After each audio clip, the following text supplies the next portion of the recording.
Hello, my name is Elissa. I'm headed home from Live Oak, Florida to Cumming, Georgia. We're on the backside, basically, of Tropical Storm Claudette. It's Sunday morning. Well, I'm getting my thoughts together here. It's still quite early. It's 7:54 in the morning, and I had a drive from Cumming, Georgia to Live Oak, Florida yesterday, spent the night with my friend who I brought her home, and now heading back home to Cumming, Georgia. So anyway, where I was, it's Sunday morning after the storm. It's Father's Day 2021. So I decided I'd do a little bit of filming on my way home. So I'm currently on Highway 129, 10 miles to Northwest US Highway 41. I'm going to take the scenic route home because Highway 75, I have to go through Atlanta, which is really not really a problem on Sundays. But because of the storm and all, and 75 got a little bit scary yesterday. There was a lot of cars on the road, and it was raining hard. So I'm just going to take an alternate route home and take my time. And I'll show you some things along the way. So today is Father's Day, so I thought I might talk about my father while I'm driving. Of course, I'm not going to film the whole 6 hours, but I'll check in spots along the way.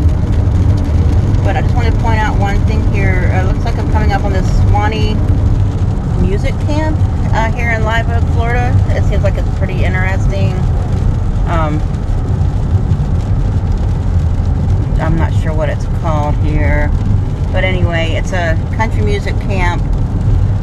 Looks like they have concerts and you can park your RV. Sorry, I moved my phone off the road. I was trying to film a little bit, but I was on the side over there, but I don't think I got a clear picture at all. Anyway, so that's something very interesting in Live Oak. It's in Swanee County, Florida.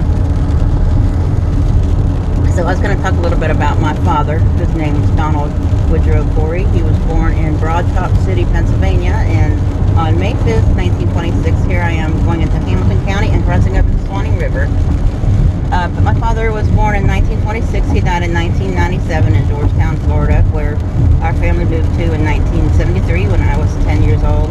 He was, I think he was 71 when he passed away of cancer of the throat. But back to the beginning of his life, he was born in 1926 to Edward Stanton Corey Sr. and Arvada Pearl Price Corey. They had a total of 12 children. 4 died either during childhood or as babies. So 8 of them lived to adulthood. They're all gone now except for my father's sister, Millie Levins, who lives in Texas. I think she is in a nursing home in Waxahachie, Texas. And she's got, I talked to her 2 sons, my first cousin sometimes, and she's getting older, but she's hanging in there. So I hope that, we'll have her for a little bit longer. Anyway, my father was born in a coal mining town. His father was a coal miner, and all of his uncles, his grandfather, probably his great-grandfather. So let me think. Okay. So my grandfather Edward Corey, his father came to Broad Top from Scotland as a child with his parents. So my great-great-grandparents came directly from Scotland, and he came over to work on the mines. He was, if I am correct, he may have been an engineer, which kind of surprised us. But anyway, so it was a coal mining town, very interesting. There's a whole coal mining museum up in Robertsdale, Pennsylvania. There's also there used to be a train up there that had to do with the, hauling the coal and stuff like that. So there's a train museum, and it's very nice, beautiful, broad, mountaintop town.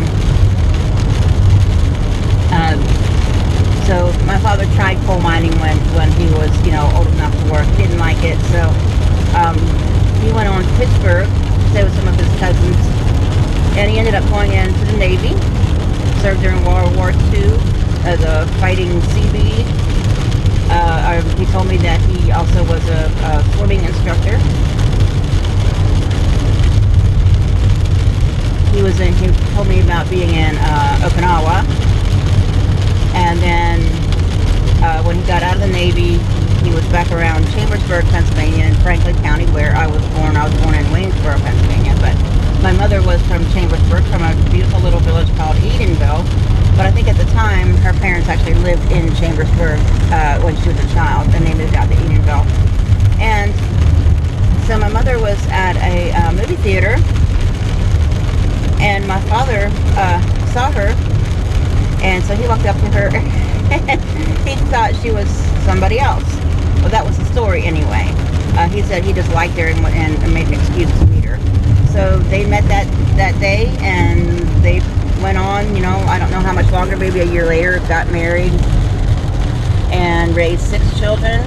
Were married for 49 years before he passed away. Between that time, he was in construction brigade, like I said, the fighting Seabees in the Navy. After my parents got married, I think he had some type of a grant from being in the service, and he built themselves a small concrete block home up in around somewhere in Franklin County, Pennsylvania. I don't know what happened to that. I think they may have sold it and moved maybe to a bigger house because they were starting to have more children. So they lived in different places. They've ended up in Rouserville, Pennsylvania, which is the only house that I lived in Pennsylvania. They sold that. He was a welder for Rouserville Fabricating and Welding. After he left that job, he became an owner-operator truck driver for many, many years. We moved to Florida. He was still a truck driver then.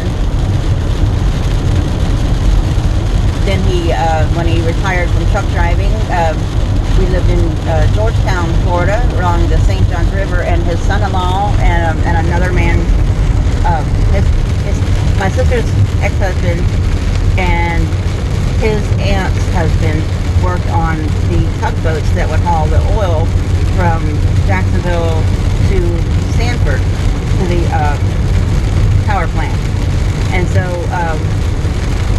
he got a job on the tugboats, on the, I forget the name of the boat now, it was the biggest one. Anyway, the Sun Chief, he was working on the Sun Chief, he was the cook and a tankerman. So he did that for many years. Then he finally did retire, but he still did some more truck driving in-state. He always stayed busy. He built another home in Florida after several years. They had bought the property and had a mobile home, and then he decided to build a small house on that, pretty much by himself. He said that I was the only one of his kids that helped him build a house, which I did very little, but I tried. I was interested in all that. I like to do things with my dad.